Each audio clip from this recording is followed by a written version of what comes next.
Hello guys, welcome. I am Puneet Soni. I welcome you to my channel. Here I will teach you the simple concepts, the hard concepts of economics in very simple terms. Okay, so without wasting time, let's start. So, first of all, we will be focusing on what is economic growth and what are its aspects and measurement concepts. So, the first thing is uh, people have unlimited needs. If you have a cycle, you would like to have a bike. If you had bike, you would like to have a car. If you had car, then you would like to have another car. If you will have too much cars in your parking area, then you will like to have a private jet after one. So there is uh, no end of these limits. Okay, uh, so this is the basically we I'm trying to figure out that people have unlimited needs, unlimited wants, but the resources we have are very scarce. Okay, that are limited. So the needs are the things we really require to survive, such as basic food, clean water, shelter, and basic clothing.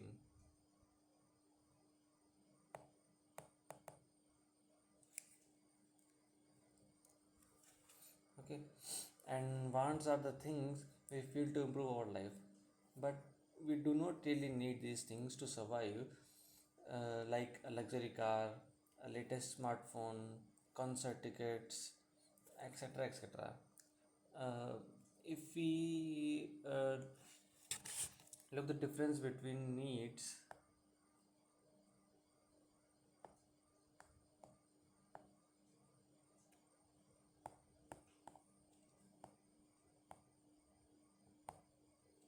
so needs are the thing that are basic for a person to live in this world, and wants are the things that we feel that could improve our life.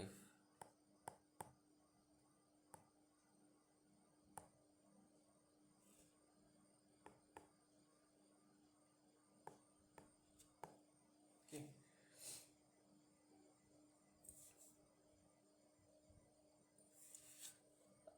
now with this thing we also have scarce resources.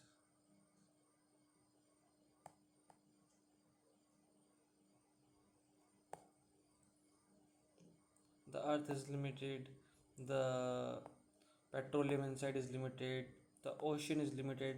Although we feel it that it is very huge in amount, but it is limited. If we compare to the size of this universe, it is very limited. So if we spend it without thinking anything, then someday it will be exhausted. Okay, so there are 7 billion people in our planet. Imagine a long list of single persons' needs and wants. Okay, so I have differentiated between the needs and wants. Now imagine trying to satisfy everyone's needs and wants with the resources that are available. Simply, there are not enough resources to produce all the things we want and need. Resources are scarce and limited. It is because of these unlimited needs and wants and our limited resources that the problem of scarcity exists. So it is why we need to study economics. Okay, so this is basically the meaning of economics is how we manage our resources,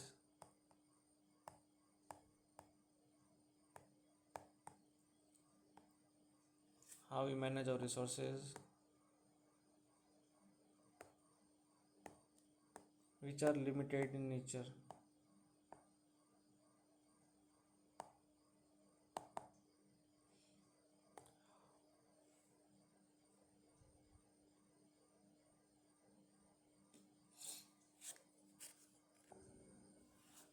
Now, since I talked about resources that are limited, so what are the resources that we have?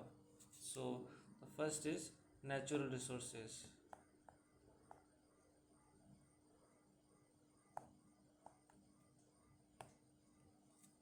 Other we have human resources. That is the manpower, the resources that is inbuilt in the human, the labor we work, the ideas we think we work upon, it is counted in the human resources. So this is the most important resource of all time, and this is also important. Okay, because natural resources are such as land, water, minerals, animals, plants. Obviously, some vegetarian people don't want to eat animals, but they get milk and other essential items from them. So so these are counted into natural resources. Now, also we have man-made resources like machines, infrastructures. Okay, so anything we can get benefit from is counted in resources.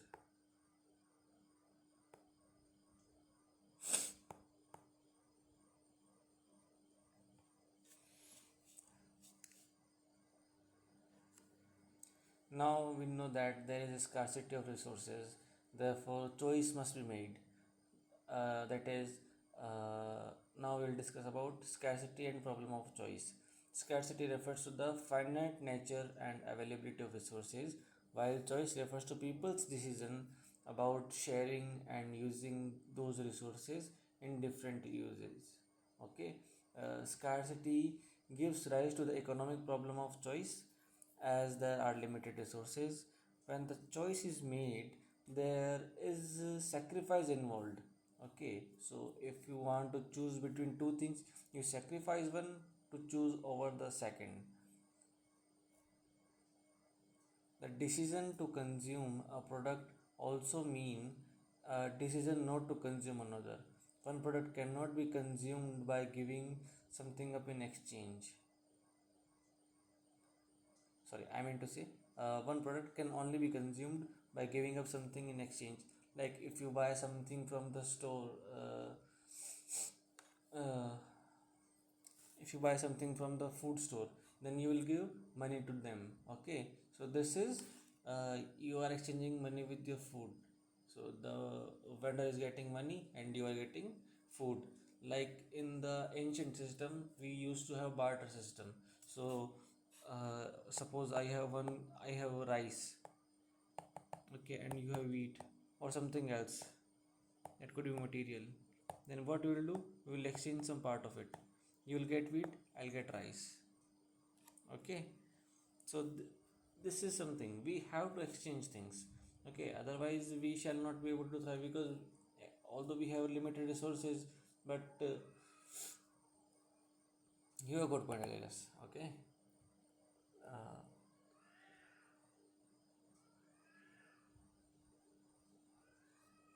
now the problem of choice lies at the heart of economics. So this is what we study in economics. Okay, the choice about doing something or not, uh, production, distribution, and consumption. This is economics. So basically, economics is standing on the three pillars of production, consumption, and distribution.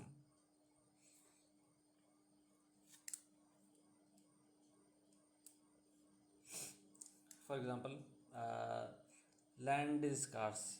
A piece of land can be used for a factory, building, house, and for farming also. Okay, the choice has to be made regarding the scarce resource. The land is here. Land to hai, but we have to decide now what we are going to do depending on our requirement. We will allocate this resource to a fixed destination. Okay,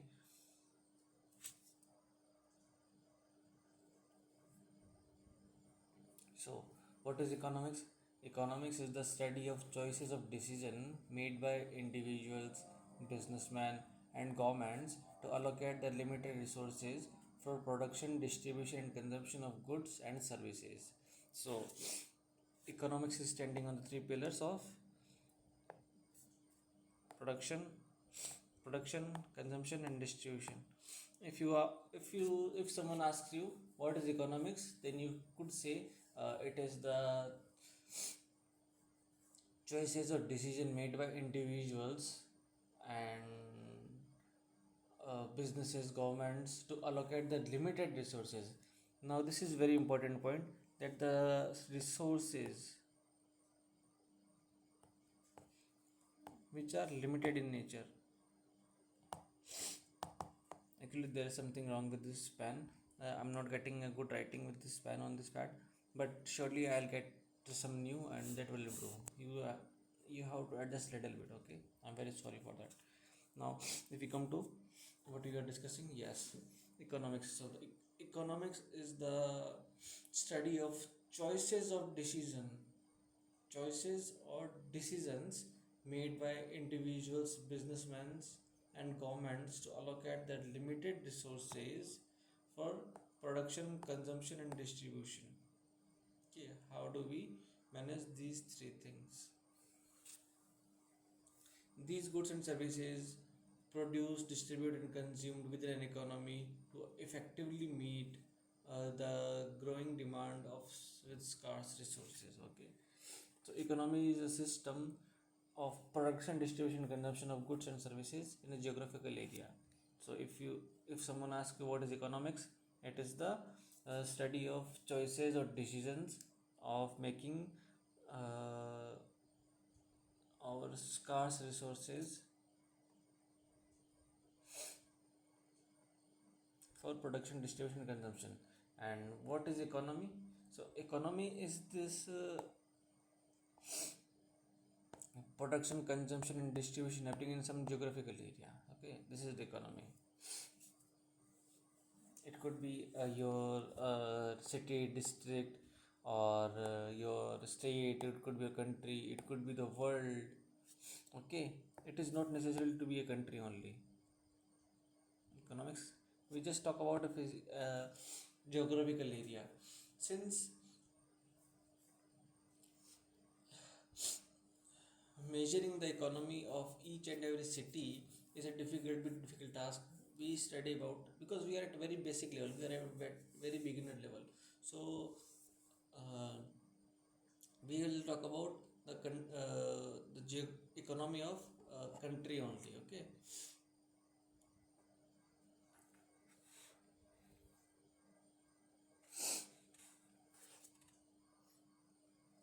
now since we have learned about economics and economy, uh, let us not forget the contributions of the people, the persons who have uh, given their lives to let us study these things today in a very convenient manner.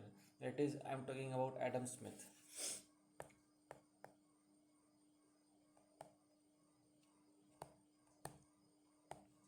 Adam Smith is considered as the father of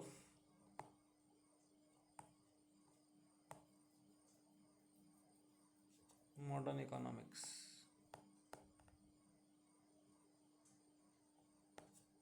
Okay,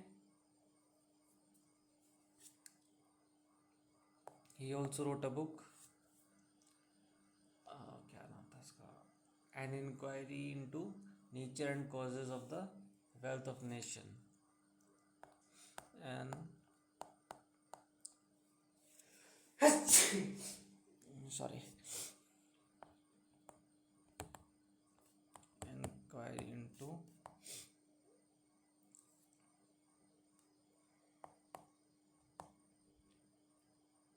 the nature and causes of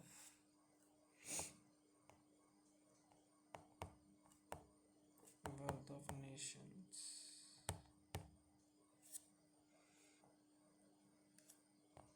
Okay, understood?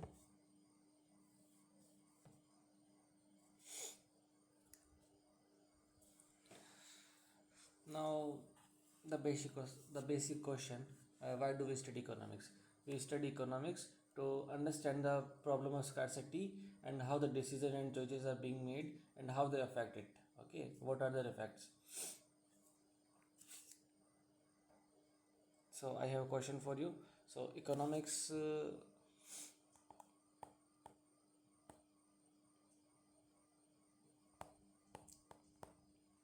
It is a study of wealth or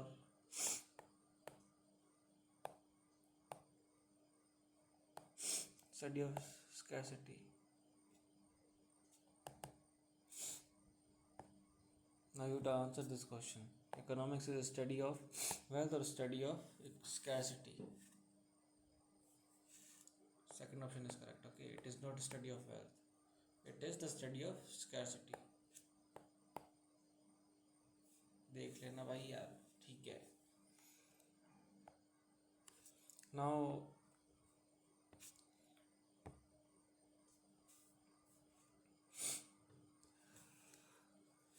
economics is also there are also two branches of economics, that is macro and micro, that forms the whole economics. Microeconomics is the decisions that are made by individuals, the decisions that are you and particularly I am making to improve our life, to manage our scarce resources, to get the best out of it. It is, if we are studying this, then this is microeconomics. But we study as a nation, as a whole. If we are looking at big problems, the okay, then this is counted in macroeconomics. It is for social welfare, macroeconomics, and microeconomics is for individual gain.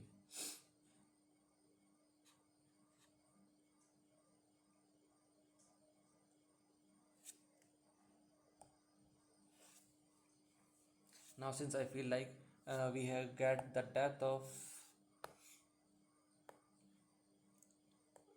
we have understood the meaning of economics, and also we have understood the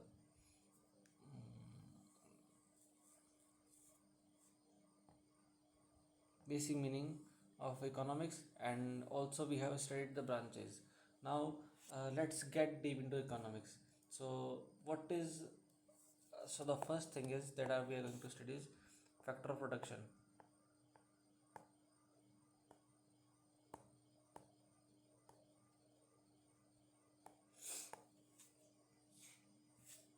So there are four factor of productions: land, labor, capital, and entrepreneurship.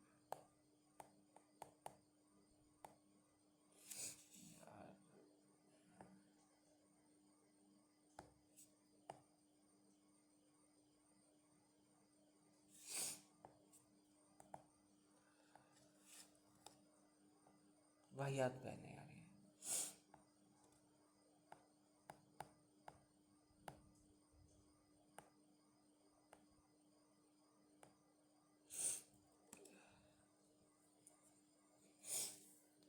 ₹6,000 भी खर्च कर दिया, pen भी भाई याद आया है. Okay, so let's understand what is factor of production. So the factor of production are basic factors to produce goods and services in economy, which are also known as factor input that are used to produce the output. Okay, so what is land? Land is naturally occurring material in the planet that are used for production of goods and services, including land itself, the mineral and nutrients in the ground, the water, wildlife, and vegetation of the surface, the air and above. These are called in land. Okay, so if we talk about water, vegetation, these are all included in land. Wildlife also included in land. Labor. What is labor? Labor is the mental and physical efforts of human used for production of goods and services. We are not talking about ideas, we are not talking about entrepreneurial organization, but we are talking about efforts that we are making, like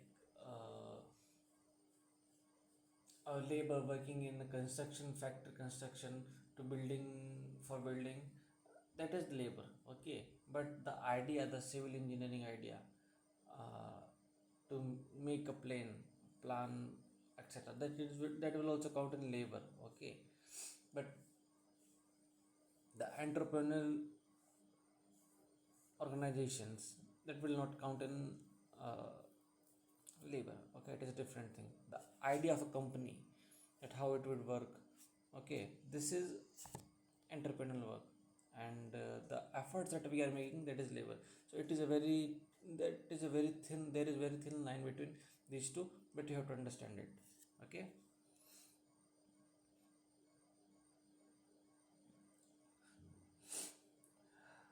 So labor includes both physical effort of factory workers and farmhand, often associated with labor, as well as mental effort of the executive and supervisor. Capital.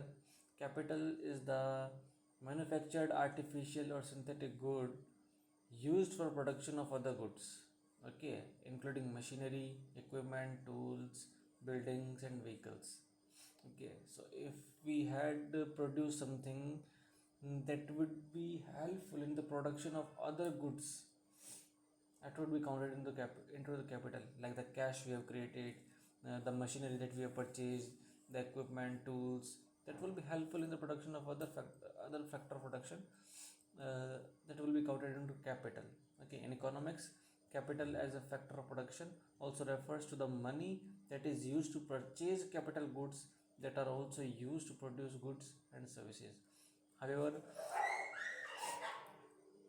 money is not a factor of production because it is not directly involved in purchasing of goods or services. Instead, it enables entrepreneurs and companies owners to purchase capital goods. Okay, the factor must be produced using factor of productions, which means that the society is often faced with the choice between producing consumption goods and satisfying wants and needs, and capital goods that are used for future production. And last and but not the least, entrepreneurship. Entrepreneurship is a social sort of human effort. Okay, that takes on the risk of bringing labor, capital, and land together to purchase goods. Okay, so now I will elaborate you that, since I told you that there was very thin line between labor and entrepreneurship. Entrepreneurship is the risk of bringing labor, whether the firm will work or not, or whether it will be a profitable or in a loss making company. That would be a futuristic plan, that is a futuristic thing. Okay, I cannot decide in early, but I have to bring labor, I have to bring capital, I have to bring land, and then I can provide services or goods. Okay, so this thing, this courage, this is called entrepreneurship. Okay, and what is labor? I will get fixed wages for my job, for whatever my workings. Okay, so entrepreneurship is a factor that organizes the other three factor inputs. So without someone to organize production, the other three factors do not produce. Okay, if someone will not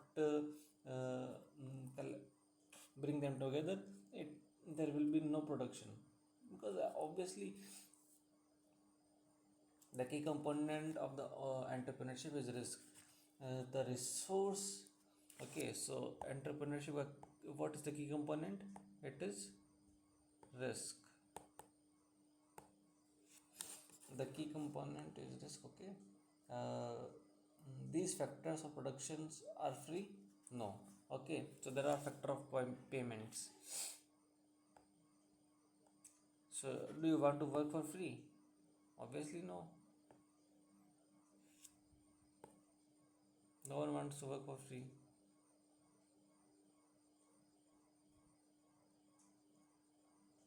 When someone is teaching, she wants, everyone has their wants and needs. In order to fulfill, they need capital, they need money. In order to get the money, they need to work. Okay, so if something is associated in some work, definitely there is the other aspect also, that it has to be paid with something. Okay, so it is called factor of payment.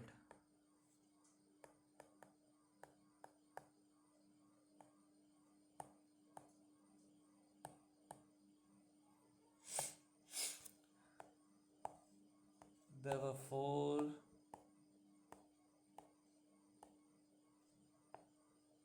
factor of production. So for each factor of production, there will be a factor of payment. So for land, it is rent. For labor, it is wages.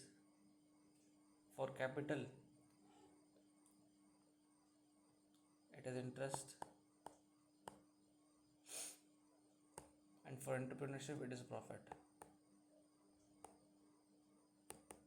Okay, I think you have understood this.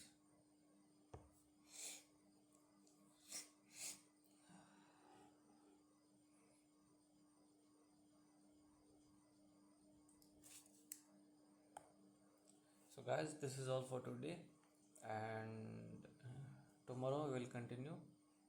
So, okay, thank you.